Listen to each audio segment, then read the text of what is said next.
सावन का महीना चल रहा है और हम शिव भक्त नाचते गाते झूमते कांवड़ लेकर शिव जी को मनाने जाते हैं, क्योंकि हमारे भोलेनाथ तो इतने भोले हैं कि वो देवताओं को तो वरदान देते ही हैं, असुरों को भी वरदान दे देते हैं, जैसे कि रावण को दिया था। क्या आप जानते हैं, रावण पति रूप में शिव जी के वरदान के कारण ही किसी को मिले थे।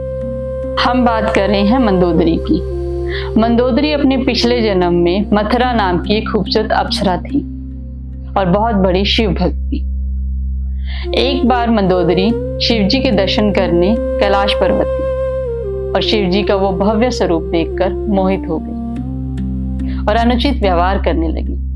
माँ पार्वती ये सब देखकर क्रोधित हो गई और उन्होंने मथुरा को श्राप दे दिया कि जिस स्वरूप का तुझे इतना अहंकार है वो स्वरूप अब नहीं रहेगा, तू मेंढकी के रूप में अपना जीवन व्यतीत करेगी। मथुरा हाथ जोड़कर घुटनों के बल बैठ गई। उसकी आंखें नम थी। उसने कहा, प्रभु मेरी गलती को माफ कीजिए। तब भगवान शिव ने कहा कि पार्वती के श्राप को काटा नहीं जा सकता, लेकिन कुछ समय के बाद ये अपने आप ही खत्म हो जाएगा। फिर मथुरा ने अपने पापों का प्रायश्चित करने के लिए 12 साल तक कुएं में रहकर शिव पार्वती जी की तपस्या की। शिव पार्वती जी उसकी तपस्या से प्रसन्न हुए और प्रकट हुए। तब उन्होंने उनसे पूछा कि मथुरा तुम्हें क्या वरदान चाहिए।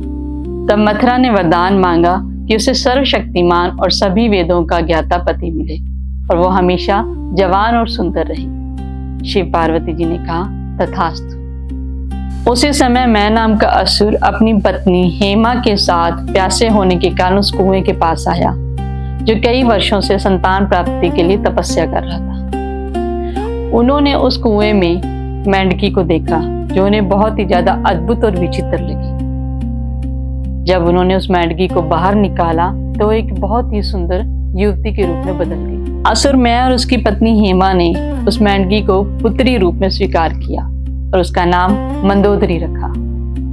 कुछ समय बाद मंदोदरी के लिए वर की तलाश हुई और उसका विवाह हुआ महाबली रावण के साथ। मंदोदरी एक पतिव्रता और सत्यनिष्ठ स्त्री थी।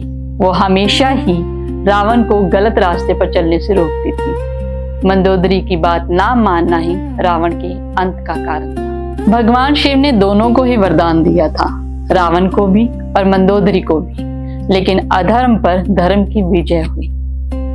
मंदोदरी एक धर्मनिष्ठ स्त्री थी तो उसको जीवन दान प्राप्त हुआ, क्योंकि रावण की मृत्यु के बाद जब वो सती होना चाहती थी तो भगवान राम ने उनको सती होने से रोका और कहा कि आप जैसी सत्यनिष्ठ नारी का रानी के रूप में लंका को हमेशा से इंतजार था, आप अपनी लंका संभालिए। तो हमेशा ही धर्म के रास्ते पे चलने वाला ही इंसान विजयी होता है। तो ये थी एक छोटी सी कथा हमारे भोलेनाथ की। हर हर महादेव।